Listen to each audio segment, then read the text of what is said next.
Octavia Whitlock had spent 50 years believing that when her husband died, the worst thing she would have to face was the silence of an empty house. She was wrong. 6 months after Forrest was buried, her brother-in-law served her eviction papers on the porch she had swept every morning for 4 decades, and the only thing she had left in the world was a small brass key her husband had pressed into her palm in the last hour of his life, along with a whispered instruction she did not understand.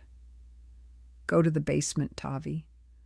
When everything falls apart, go to the basement. Before we jump back in, tell us where you're tuning in from. And if this story touches you, make sure you're subscribed because tomorrow I've saved something extra special for you.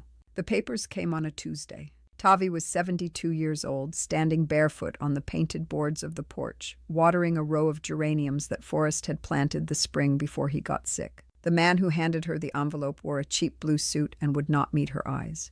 He said he was sorry. Said it twice, in fact.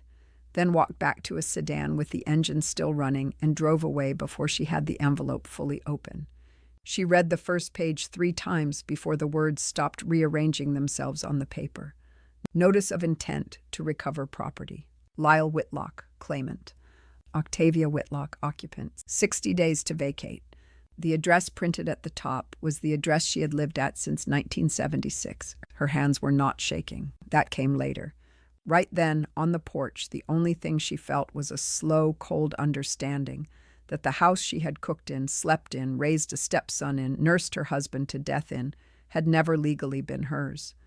Forrest had told her once, years ago, that the homestead had been put in his brother's name back when their father was still alive, some kind of tax arrangement. He had said not to worry about it. He had said Lyle would never come for it. He had said a lot of things that had turned out to be true for a long time and then in the space of one Tuesday afternoon stopped being true. The geraniums needed water. She finished watering them. She did not know what else to do. Lyle had not come himself. Lyle had not called. Lyle had sent a man in a sedan, and that, more than anything else, told Tavi exactly what kind of conversation was no longer available to her. She had married Forrest Whitlock when she was 22 years old, and he was 29, and his brother Lyle had stood at the back of the church in a brown suit with his arms crossed and a face like a closing door. Lyle had not approved. Lyle had never approved. Tavi had come from a logging family in the next county over, a family with a name that meant nothing in Moss Ridge. And Lyle had decided in the first 10 minutes of meeting her that she was a woman who had married up, and he had spent the following 50 years waiting to be proven right. The homestead on Hawthorne Ridge Road had been in the Whitlock family since 1898. Forrest's grandfather had built the original cabin with his own hands, and Forrest's father had expanded it into the 2-story farmhouse that Tavi now stood on the porch of, holding an envelope. The land ran to 42 acres of woods and rocky pasture, sloping down toward a creek that froze solid every January. The barn was older than the house. The well was older than the barn. There was a stone foundation at the edge of the property, where something had stood once and burned down before Forrest was born, and nobody in the family had ever rebuilt it. Forrest had loved the place the way some men love a woman, which is to say completely and without explanation. He had walked the property every evening of his life, even in the last weeks when the walking had become slow and painful and he had to lean on her arm. He had not told her in those last walks that the deed was in his brother's name. He had told her other things. He had told her that the basement door key was in the small carved box on his dresser, and that she should keep it on her always, and that she should not open the basement until she had nowhere else to go. She had thought at the time that he was confused. The medication was strong by then. He had said other things in those last days that did not make sense, and she had listened and held his hand and not corrected him. Now, on the porch, with the eviction notice in her hand and the geraniums dripping water onto the boards, she remembered the way he had looked at her when he said it, not confused, not medicated, clear-eyed, the way he had been when he was young and had something important to tell her and wanted to make sure she understood. Go to the basement, Tavi. When everything falls apart, go to the basement. She sat down on the porch step. The envelope was still in her hand. The afternoon light was the soft yellow of late September in Maine, and somewhere in the woods behind the house a crow was complaining about something, and she sat there for a long time and did not cry, because crying was a thing she would do later, in private, after she had figured out what to do next. Donovan called that evening. Donovan was Forrest's son from his first marriage, 45 years old, living in Portland with his wife Talia and their daughter. Tavi had raised him from age 8 after Forrest's first wife left, and there had been a good stretch of years when Donovan had called her mom without thinking about it. Then he had grown up, and the years had layered onto themselves, and somewhere along the way, the calls had become shorter and the visits had become rarer, and now they spoke maybe 4 times a year on holidays and birthdays, and the conversations were polite and careful and ended quickly. He had heard from Lyle. "He says you have until the end of November," Donovan said. His voice was the voice of a man trying to sound neutral and not quite managing it. "He says he tried to call you." "He did not try to call me." Donovan, he did not try to call me." There was a long silence on the line. She could hear in the background the sound of a child laughing at something on a television. "I don't know what you want me to do," he said finally. She did not know either. That was the trouble. She had not asked him for anything. She did not even know why he had called, except that he had probably felt he ought to, and the obligation had carried him as far as the phone and no further. "It's all right," she said. "I'll figure it out." She hung up before he could answer, because she did not want to hear what he was going to say next, which was probably nothing, and that would have been worse than something. The brass key was in the carved box on Forrest's dresser, exactly where he had told her it would be. She took it out and held it in her palm, and it was warm from the afternoon sun coming through the window, and it was very small, and it weighed almost nothing at all. She did not go to the basement that night. She did not go for another 3 weeks. She went on the morning of the day the second notice arrived, which was the day she finally understood that nobody was coming to help her, and that whatever Forrest had left for her in the basement was the only thing she had. The basement door was on the north side of the house, set into the stone foundation, half hidden by a tangle of wild grape that Tavi had never trimmed back because Forrest had asked her not to. The grape was his grandmother's, planted in 1924. And Forrest had been particular about it in the way some men are particular about things their grandmothers had loved. Tavi pulled the vines aside with her bare hands. The leaves were going yellow at the edges, and a few of them came away in her grip and stuck to her sleeve. The door behind them was older than she was. Heavy oak, banded with iron strap hinges that had rusted to the color of dried blood, set into a frame that was no longer entirely square. She had never been through this door. In all the years she had lived in the house, she had used the inside basement stairs, the ones off the kitchen, which led down to a perfectly ordinary cellar with a furnace and a workbench and shelves of canning jars Forrest's mother had filled in 1962. That was the basement. That was the only basement she had ever known about. This door went somewhere else. The lock was a heavy iron padlock, old enough that it should have rusted shut years ago, but it had not. Someone had been keeping it oiled. She could see the dark slick of it on the shackle and a small smear on the stone where the oil had dripped. Forrest, then. Forrest had been coming here.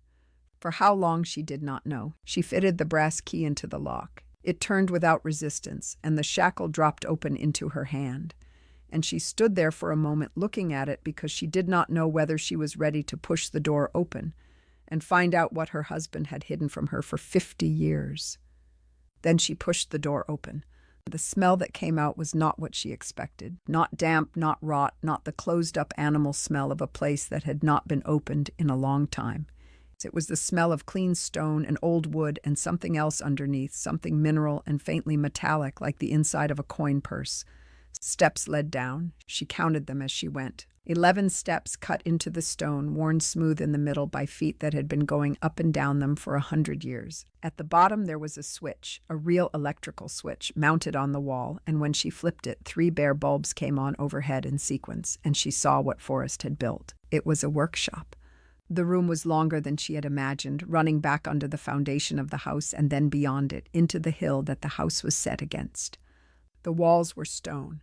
The ceiling was low timber beams, smoke-darkened, supported by posts at regular intervals. A long workbench ran along the left-hand wall, and above it, mounted in racks, were tools she did not recognize. Small saws with blades thinner than paper, cylindrical things with leather wheels, a row of metal vices, each one smaller than the last, the smallest no bigger than a thimble. In the center of the bench, set into a heavy wooden frame, was a machine she had no name for. A flat copper wheel, the size of a dinner plate, mounted horizontally. Above it, a delicate arm that could be lowered and raised by a brass screw. She walked over to it slowly, and she could see on the surface of the copper wheel the fine scratches of years of use. She still did not understand what she was looking at. Then she turned to the right-hand wall, and she did. The right-hand wall was lined with shallow wooden trays, dozens of them stacked from floor to ceiling in a custom-built cabinet that Forrest must have made himself. Each tray was lined with black velvet. Each tray had a label on the front, in Forrest's careful printed handwriting, and a small brass pull. She slid the topmost tray out, the one at eye level, and she stopped breathing for a moment. Stones. The tray held perhaps 30 stones, each one nested in its own velvet cup, each one faceted and cut and polished to a shine that caught the light and threw it back in colors she did not know existed. Greens, pinks, a pale blue that shifted toward purple when she tilted the tray. A deep red, the color of a pomegranate seed. They were not glass.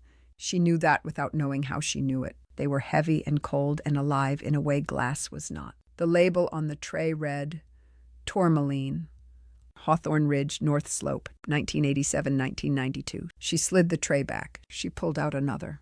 Beryl, Aquamarine and Morganite, Hawthorne Ridge, Creek Bed, 1994-1999. Another. Garnet, Almandine and Rhodolite, Hawthorne Ridge, Southeast Outcrop, 2001-2006. There were 42 trays. She stood in the middle of the room with her hand on the cabinet, and she thought about the man she had been married to for 50 years. And she thought about all the evenings he had said he was going out to walk the property. And she thought about the soft sounds she had sometimes heard coming up through the floorboards of the kitchen on winter nights when she had assumed he was in the upstairs cellar. And she sat down on a low wooden stool because her legs would not hold her. Preparing and narrating this story took us a lot of time, so if you are enjoying it, subscribe to our channel. It means a lot to us. Now back to the story. She sat on the stool for a long time. The light bulbs hummed faintly overhead, and somewhere in the stone walls she could hear water moving, a small, steady trickle that she guessed had been there for 100 years and would still be there 100 years from now. The cabinet of stones was directly in front of her. The workbench was to her left. On a shelf above the bench, neatly arranged, were 3 leather-bound notebooks, the kind with elastic bands that snap closed, and beside them a small framed photograph that she had never seen before in her life. She got up to look at the photograph. It was a picture of Forrest, taken when he was perhaps 35 years old. He was standing at this workbench in this room, holding up a small uncut stone to the light. He was smiling the half-smile he used when he was concentrating on something, and there was dust on his hands, and his hair was longer than he had worn it in the years she knew him. The photograph was black and white. On the back, in pencil, in handwriting she did not recognize, someone had written, Forrest, May 1981. He found the first one. She did not know whose handwriting it was. She did not know who had been down here with him, taking pictures. She put the photograph back on the shelf and reached for the topmost notebook. The leather was soft and worn at the corners, and when she opened it, the spine cracked the way a spine cracks when a book has been opened many, many times. The first page was dated April 1981. The handwriting was Forrest's. She would have known it anywhere. He had a particular way of forming his sevens with a small bar across the middle, and a way of looping the tails of his Ys that she had been looking at on grocery lists and birthday cards for 50 years. The first entry read, found a small clear crystal in the creek bed today, near where the southeast outcrop comes down to the water. Did not look like quartz. Brought it home. Will ask Mick. She turned the page. April 17th, 1981. Mick says it's tourmaline. Says they used to find them on this land when he was a boy before the trouble. Says I should keep looking. The trouble. She stood very still in the basement, holding the notebook open in her hands, and she said the word out loud, softly to nobody. The trouble. She had heard Forrest use that phrase exactly twice in 50 years. Once at his father's funeral in 1979, when she had asked him what an older man at the back of the church had said to make him go pale, and he had answered he was talking about the trouble and would not say more. And once, much later, in the second year of his illness, when he had been half asleep and had said, I almost fixed it, Tavi. I almost fixed the trouble. And she had thought he was dreaming. She turned more pages. The entries grew longer. Forrest was teaching himself by trial and error and through letters with a man named Bartow, somewhere in Idaho, who knew about gemstones, how to identify what he was finding, how to value it, how to cut it. There were sketches in the margins, cross-sections of stones with arrows showing where the inclusions were, notes on hardness and refraction, a long, careful entry about the difference between a stone that was worth something and a stone that only looked like it should be. She came to an entry from September 1983, and she stopped reading and sat back down on the stool because her hands had started to shake. Found the vein today. Up the north slope, behind the broken oak, exactly where the old surveyor's map said it would be. It is real. It is all real. Pa was right, and they ruined him for it. I do not know yet what I'm going to do. She read it again. Then a third time. Pa was right, and they ruined him for it. Forrest's father had died in 1979 of a heart attack, but he had been a broken man for 10 years before that. Tavi had only known him in his last decade, the decade after the trouble, whatever the trouble had been. He had been a quiet man with bad hands that had once done something skilled and then stopped doing it. He had lived in a small room at the back of the farmhouse, and he had spent most of his days in a chair by the window, and Tavi had brought him soup on a tray for 3 years, and he had never once, in all that time, told her what had happened to him. She closed the notebook. She did not open the second one yet. She was not ready. She walked the length of the workshop slowly, taking it in. There were things she had missed at first. A small iron stove in the back corner with a kettle still on it, dusty but not rusted. A second door in the far wall, smaller than the first, with no visible lock. A shelf of books she had not noticed before, mostly about geology and mineralogy, with broken spines and pages bristling with paper bookmarks Forrest had made out of scraps. A mug on the bench. The mug was the one she had bought him in 1992 at a county fair, the one with the blue rim that he had used every morning of their marriage for his coffee. And she had assumed for the last 6 months that it had been thrown out by accident in the cleaning after the funeral. It was here. It had been here the whole time. She picked up the mug. It was clean. He had washed it the last time he had used it and set it carefully on the bench, knowing he would not be coming back. She held the mug in both hands, and finally, after 23 days of holding it in, she cried. She cried for a long time. It came in stages. The first stage was quiet, almost embarrassed, as though she did not want to be heard, even by herself. The second stage was louder. She held the mug against her chest and made sounds she had not made when Forrest had died. Sounds she had not even made at the funeral. Sounds that came from a place underneath the careful composure she had spent 6 months wearing, like a winter coat. The third stage was tired. She sat on the stool with the mug in her lap and the tears still coming but slower now, and she understood that she had been carrying a particular kind of grief without knowing it, and that the grief was not just for him but for all the years of her marriage, in which she had thought she knew everything about her husband and had been wrong. When she could see again, she put the mug back on the bench, exactly where he had left it.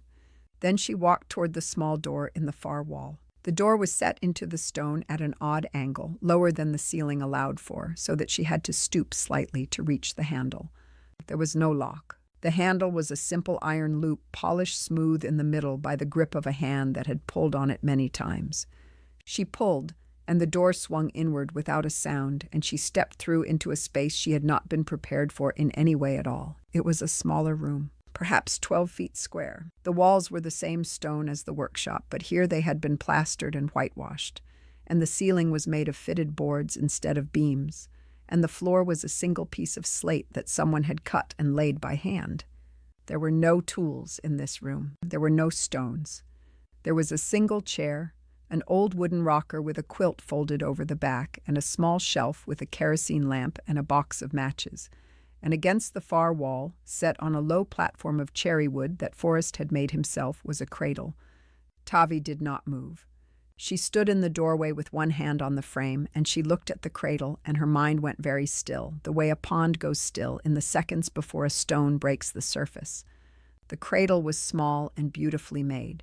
The wood was cherry, the same as the platform, dark with age and oil and the touch of hands. The headboard was carved with a pattern of leaves and small berries, the way old Maine cradles sometimes were, except that this one had been done by someone who knew what they were doing, and Forrest had not known what he was doing in 1976.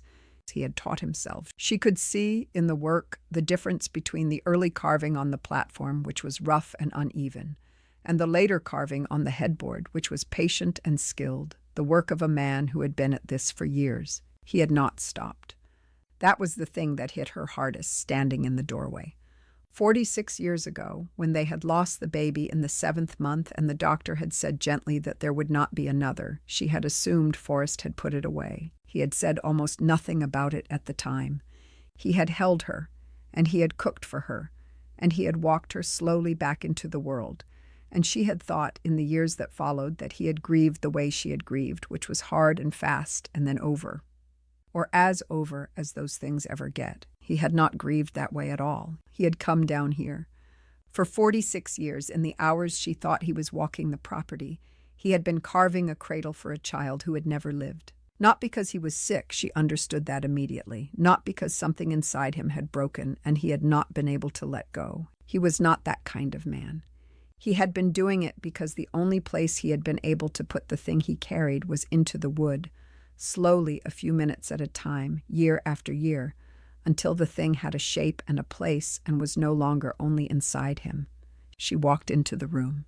She knelt down beside the cradle. It rocked very slightly when she touched it, the way a well-made cradle should. Inside, on the small mattress that Forrest had also made, was a folded piece of cloth. White cotton, plain, the kind a baby would have been wrapped in. She did not unfold it. She did not need to.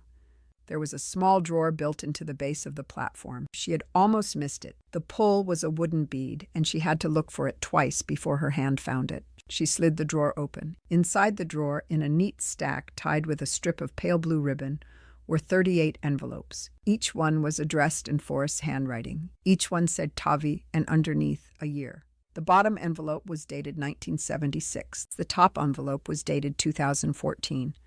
The envelopes in between covered every year of their marriage in which there had been one to cover, and she understood, holding the stack in her lap, that he had written her a letter every year on their anniversary and put it here, and never told her, and never given her any of them. She did not know what to do with the letters yet. She did not open them. Not down here, not now. She felt that some things should be opened in the kitchen, in daylight with a cup of tea, and that she had earned the right to choose where she would read what her husband had spent 40 years writing to her. She put the letters in her cardigan pocket. The pocket sagged. She kept her hand on it as she walked back through the small door into the workshop and stood once more in front of the cabinet of stones. She had work to do. She did not read the letters that night. She made tea instead. She made it the way she had made tea on every difficult day of her adult life, which was strong, with milk, in the chipped white mug that had been her mother's. She sat at the kitchen table with the stack of envelopes in front of her and the brass key beside them and the eviction notice still on the counter where she had left it 3 weeks ago, and she did not open anything. She read the second leather notebook instead. She had brought it up from the basement along with the third one, wrapped in a clean dish towel, because some part of her had not wanted them to be cold. The second notebook started in 1989, 6 years after Forrest had found the vein on the north slope, and the entries in this one were different. Less excitement, more method. He had stopped sketching for the joy of it and started sketching to remember. She read for an hour before she found what she was looking for, and when she found it, she put her tea down and forgot about it. The entry was dated October 14th, 1991. Met with Mick today. Showed him the survey. He says what I think he says. The land Pa lost in 1968 is the same land the vein runs through, the piece Strafford took. Mick says he always wondered why Strafford wanted that particular 40 acres so bad when there was better timber 2 miles east. Strafford knew. Somebody told him. We just have to figure out who. She read it again. Cornelius Strafford. She had not heard that name spoken in her house in 40 years. He had been the president of the Moss Ridge Savings Bank when she had married Forrest, and he had been something close to a king in the county for the entire decade of the 1970s. He had died in 1998. His son ran the bank now, or had until recently. Cornelius had been at her wedding. He had shaken her hand on the steps of the church, and she remembered, even 50 years later, the cold, dry feeling of his palm and the way he had not quite looked at her face. The land Pa lost in 1968. She had heard about it once in the second year of her marriage, when Forrest's father had been drunk on Christmas Eve, the only time she ever saw him drunk. He had said something about 40 acres, and he had said something about a signature he did not remember making, and he had cried a little, which had embarrassed Forrest terribly, and the conversation had ended there. She had not known the name of the man who took the land.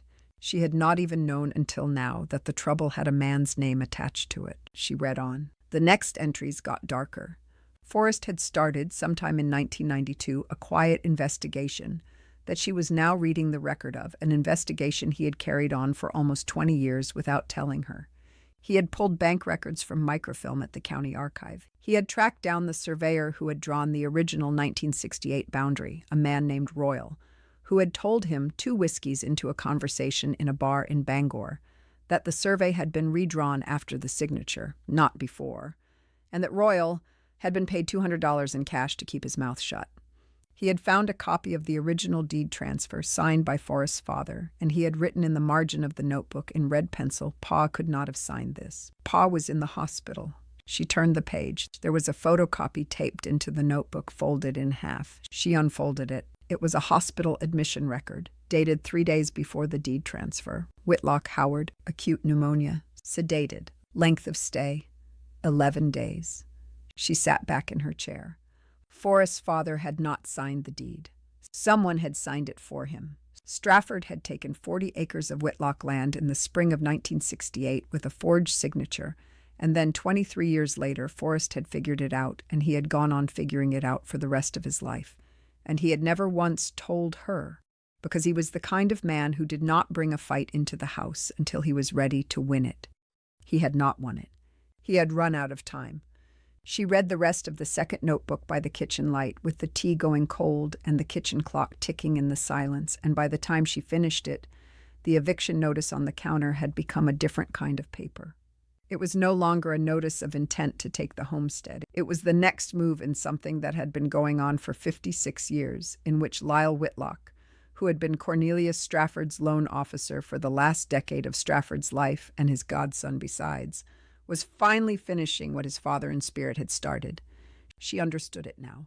Lyle had not come for the homestead because the homestead was valuable. The homestead was a tired farmhouse on a stony 42 acres, and Lyle could have bought 10 of them on the open market for what his lawyer was costing him. Lyle had come for the homestead because somewhere on this property Forrest had left the proof. Lyle did not know what proof or where, but he knew Forrest. And he knew Forrest had been on to something for years, and he knew that as long as Tavi was in the house, the proof was beyond his reach. She picked up the brass key from the table and held it in her palm. Then she picked up the phone. She had to call her cousin Mick first. She had a great deal she did not yet understand, and Mick had been there at the beginning, and Mick was the only person left alive who had been.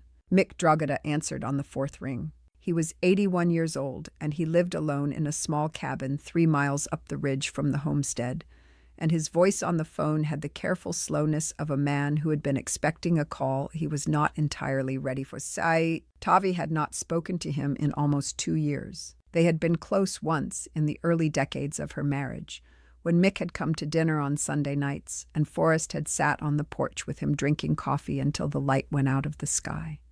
Then Mick's wife had died, and the dinners had stopped, and the friendship had thinned the way friendships do when one of the people in it stops wanting to be in rooms. "Tavi," he said before she had said anything, "I wondered when you'd call." "You knew."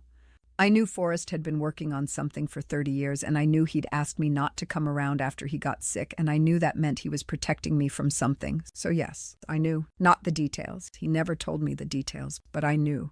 She told him she had been in the basement. He was quiet on the other end of the line for a long moment. Then he said, "I'll be there in the morning. Don't open anything else without me. And Tavi, don't tell anyone else yet, not even Donovan." She hung up the phone, and she did not sleep that night, and she did not open the letters either, although she had moved the stack to the bedside table, and she had looked at them 3 times in the dark before she finally closed her eyes around 4 in the morning.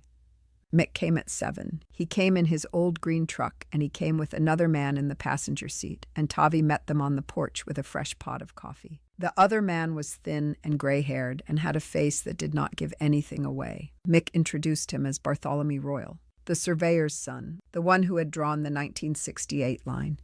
He had been waiting 46 years for someone to ask him about it. "My father told me what he did before he died," Royal said quietly. He took the coffee Tavi offered him and held the mug in both hands. "He told me, and he made me promise, if it ever came up, that I would tell the truth. Forrest came to see me in 2009.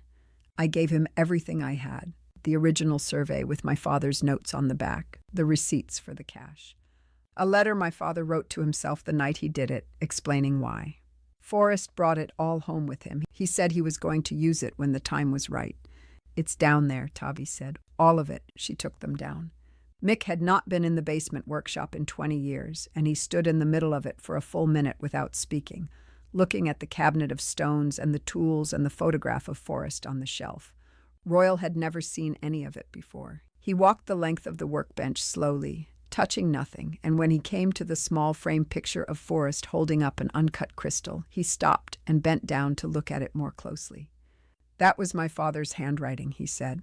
On the back, I wondered who took that picture. It was him. He came up here in '81, just to see if there was anything to it. They worked through the morning. The third leather notebook, the one Tavi had not yet opened, turned out to be the one that mattered. It was not a journal. It was an index. Forrest had built, over a period of years, a complete record of the fraud, cross-referenced and labeled, with the original documents stored in a green metal file box under the workbench that Tavi had not seen the first time down. Royal's father's letter, the forged deed, the hospital admission record for Howard Whitlock, the bank's internal memo, somehow obtained, in which Strafford had instructed his loan officer to backdate the transfer paperwork, photographs of the vein on the north slope, taken at intervals over 20 years, with mineralogical analyses from a laboratory in Augusta, dated 1995, 2002, and 2011. A current valuation dated 4 months before Forrest's death of the gemstone deposit on the disputed 40 acres. The valuation was for an amount of money that Tavi had to read 3 times before her brain accepted it. There was also a letter to her, sealed, paper-clipped to the inside cover of the third notebook, marked to be opened with counsel. She did not open it. She had a feeling she knew what it said. By noon, Mick had made 2 phone calls. The first was to a woman named Yolanda Pierre, who ran a small legal practice in Bangor that took on, mostly pro bono, exactly the sort of case Tavi was about to bring. Mick had known Yolanda's father. She would be there by Thursday. The second call was to a young man named Asher Devlin, who had been writing for the Moss Ridge Weekly paper for the last 3 years, and who had developed in that time a reputation for the kind of stubborn local reporting that made the county commissioners nervous. Mick had given him a story 2 years ago that had ended a man's political career. He would also be there by Thursday. Tavi sat at the kitchen table with her hands flat on the wood and listened to Mick make the calls, and she felt, for the first time since the eviction notice had landed in her hands, something other than fear. It was not yet hope. It was closer to the feeling of weight settling into her hands, the feeling of having something to carry that was hers. Royal stayed for lunch. He apologized to her 3 times, and she told him the 3rd time that he was apologizing to the wrong person, and that the person he should be apologizing to had been dead for 45 years, and that what he was doing now was the apology, and it was enough. He cried a little. She did not. Yolanda Pierre arrived on Thursday morning at 10 o'clock, and by Thursday afternoon she had taken over the kitchen. She was 63 years old, short, sharp-eyed, and wore her gray hair in a single braid down her back. She had grown up in Lewiston, gone to law school at 38 after raising 2 children, and built her practice on cases the larger firms in Bangor would not touch because the money was bad and the local politics worse. She drank black coffee and asked questions in a way that made it clear she had already worked out half the answer and was checking your version against hers. She spent 6 hours with the documents. When she was done, she closed the green metal file box carefully and folded her hands on top of it and looked across the table at Tavi. "This is the cleanest fraud case I have seen in 22 years of practice," she said. "Your husband did the work for us. He cross-referenced, he authenticated, he traced the chain of custody on every document. He got Royal on tape in 2009. Did you know that?" "No. It's in the box, a small cassette. I will need to get it transcribed. He went to a great deal of trouble to make sure that whoever opened that file after he was gone would not have to do anything except hand it to a lawyer." She paused. She looked at Tavi for a long moment. "Mrs. Whitlock, the land Strafford took in 1968 is currently held in a trust controlled by Lyle Whitlock and a holding company owned by Strafford's son. The eviction notice your brother-in-law served on you is part of a pattern. He has been quietly buying out the surrounding parcels for the last 6 years. He knew Forrest was looking. He just did not know how close Forrest had gotten. He didn't know about the basement. He did not know about the basement. Yolanda opened a folder she had brought with her. Inside were 3 documents she had drafted on the drive up. A motion to halt the eviction, a civil complaint for fraud, conspiracy, and conversion of property, naming Lyle Whitlock and Cornelius Strafford Jr. as defendants, and a referral to the state attorney general's office recommending a criminal investigation. "I will file all 3 on Monday morning," she said. "By Monday afternoon, the eviction is dead. By Tuesday, the press has the story. By Wednesday, your brother-in-law's lawyer will be calling me to ask what we want." "What do we want?" Yolanda smiled for the first time since she had walked in the door. "That, Mrs. Whitlock, is your question to answer. I would suggest you take the weekend to think about it." Asher Devlin had been listening from the corner. He was 29 years old, had a face that still looked like a college student's, and had said almost nothing in the 4 hours he had been there. He had been writing in a small notebook the entire time. When Yolanda finished, he closed the notebook and looked at Tavi. "I would like to write the story," he said. "I will not run it without your permission. I will not run it before Yolanda files, but I would like to be the one who writes it, because if I do not write it, it will be written by somebody from out of state who does not know any of these names, and they will get half of it wrong." She thought about it. "Write it," she said. "Be prompt. Be ready to run it Monday afternoon." That weekend she opened the letters. She opened them in chronological order. She gave herself one a day because she could not do more than that. The first one from 1976 was 3 pages long and had been written 6 weeks after they lost the baby. He had not been able to say any of it out loud. He had set it on paper instead, and then he had put it in an envelope and not given it to her, because he had decided, somewhere in the writing of it, that what he had to say was for him to carry, not for her to read. He did not want to make her carry his grief on top of her own. She read it twice, and she put it back in the envelope, and she did not cry that time. She had cried in the basement. The crying was finished. What she felt now was something steadier, and she sat with it, and she went on to the next day. The letter from 1981 was about the first stone he had found, the small, clear crystal in the creek bed. The letter from 1983 was about the vein, and about his father, and about what he was going to do. The letter from 1991 was about Mick. The letter from 1998 was about the night he had decided to keep going even though he was tired, even though Tavi had asked him 3 times that year if something was wrong, and he had said no, and he had not known how to say yes. Every letter ended the same way. "I am going to fix this for us, and if I do not finish, I am going to leave you everything you need to finish it yourself. I have always trusted you to be smarter than I was. I have always trusted you to know what to do. Whatever you decide when you read this will be the right thing." She read the last letter, the one from 2014, on Sunday night. It had been written 4 months before he died. He had known by then that he was not going to win the race. He had written her a single page. The handwriting was shakier than the earlier letters. She read it once, and she held it against her chest for a long minute, and she put it back in the envelope, and she went to bed and slept, for the first time in 26 days, all the way through to morning. On Monday at 9 o'clock, Yolanda filed. The story broke on Tuesday afternoon. Asher Devlin's piece ran on the front page of the Moss Ridge Weekly under the headline 46-Year Land Fraud Uncovered on Hawthorne Ridge. And by Tuesday evening it had been picked up by the Bangor Daily News, and by Wednesday morning it was on the Wire, and in 3 Boston papers, and being read aloud on a public radio program out of Portland that Tavi had listened to for 30 years without ever expecting to hear her own name on it. The phone began ringing at 7 Wednesday morning. By 9, Tavi had stopped answering. Yolanda had warned her this would happen, and had given her the number of an answering service in Bangor that took messages for clients during press cycles. Tavi handed the phone to the answering service and went out to the porch and sat with a cup of coffee and watched the road. Lyle's lawyer called Yolanda at 11. He wanted to talk. He used the word misunderstanding twice in the first 30 seconds of the conversation, and Yolanda let him, and then she told him very calmly what would happen if he used that word a 3rd time. He stopped using it.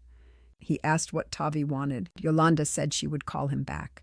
She drove out to the homestead that afternoon. She sat at the kitchen table with Tavi, and she laid out the options on a sheet of yellow legal paper, and she said, You can take this to trial. We will win. It will take 18 months, and it will be in the papers every week, and you will have to testify, and your brother-in-law will testify, and Cornelius Strafford Jr. will testify. And at the end of it, you will get the land back and probably damages on top. Or you can settle. Settlement gets you the land back faster. It gets you a check for the damages. It also lets them avoid the criminal investigation, which I have not yet referred, but which I will refer Monday morning if we do not have an agreement in principle by then. What would you do? Tavi asked. I would refer the criminal case anyway, Yolanda said. But I am 63 years old, and I have been waiting my whole career for a case like this. You are 72. You have other things to do with your time. So I will tell you what I think, and then you will tell me what you want, and I will make it happen. Tavi thought about it for a long time. Refer the criminal case, she said finally. Settle the civil one. I want the land back. I want the damages. I want the homestead deeded to me clean, in my name, with the original boundary restored. I want a public statement of the fraud, signed by both of them, that we can use however we choose. And I want Lyle to apologize to Forrest's father, by name, in writing. I do not need it to be in the papers. I need it to be on a piece of paper I can put in the green box. Yolanda wrote it down without commenting. Then she nodded once and said, Done. It took 11 weeks. The settlement was signed on a Wednesday in December in a conference room in Bangor that smelled like new carpet, with Tavi sitting on one side of the table in the navy blue dress she had bought for Forrest's funeral, and Lyle sitting on the other side, looking like he had aged 10 years in 2 months. He did not look at her once during the signing. He signed his name on every page Yolanda put in front of him, and at the end, when she slid across the page with the apology to Howard Whitlock typed at the top, his hand shook and he signed it anyway, and Yolanda took it and folded it and put it in the green metal box. Tavi shook his hand on the way out. He had not offered. She had offered first. He took it because there was nothing else for him to do, and his palm was cold and dry the way Cornelius Strafford's had been on the church steps 50 years before. And Tavi thought, walking out of the building, that she had finally come all the way around to the other side of something that had started before she was born. The criminal investigation was referred. Strafford Jr. pled out the following spring. Lyle was charged as a co-conspirator and accepted a deferred sentence in exchange for full restitution and community service. Bridget left him in March. Tavi heard about it through Mick, who heard about it from his neighbor, and she did not feel anything in particular when she heard, which surprised her. Donovan came home in February. He drove up from Portland with Talia and Renly, who was 8 years old and had her grandfather's eyes. And they stood on the porch in the cold sunlight, and Donovan said, I should have come sooner, and Tavi said, yes, you should have. Come inside, it's freezing. She made them lunch. Renly wanted to see the basement. Tavi took her down with Donovan and Talia behind, and she opened the cabinet of stones and let Renly pick one tray, any tray, and Renly picked the tourmalines from 1987, the tray her grandfather had filled the year his son had stopped speaking to him, and she held a small green stone up to the light the way Forrest had done in the photograph from 1981, and she said, Grandma, it's like the stone is full of water. Yes, Tavi said, that is exactly what it is like. In the spring, she opened the workshop again. Mick came down on Tuesdays. Royal came down on Thursdays. They were teaching her slowly what Forrest had taught himself. She was 73 years old, and her hands were not as steady as his had been, and she did not mind. The cradle stayed in the small room. The letters stayed in the bedside drawer. The brass key stayed in her pocket every day where she could feel it when she put her hand in. The geraniums came back in May. She watered them. Up next, you've got 2 more standout stories right on your screen. If this one hit the mark, you won't want to pass these up. Just click and check them out. And don't forget to subscribe and turn on the notification bell so you don't miss any upload from us.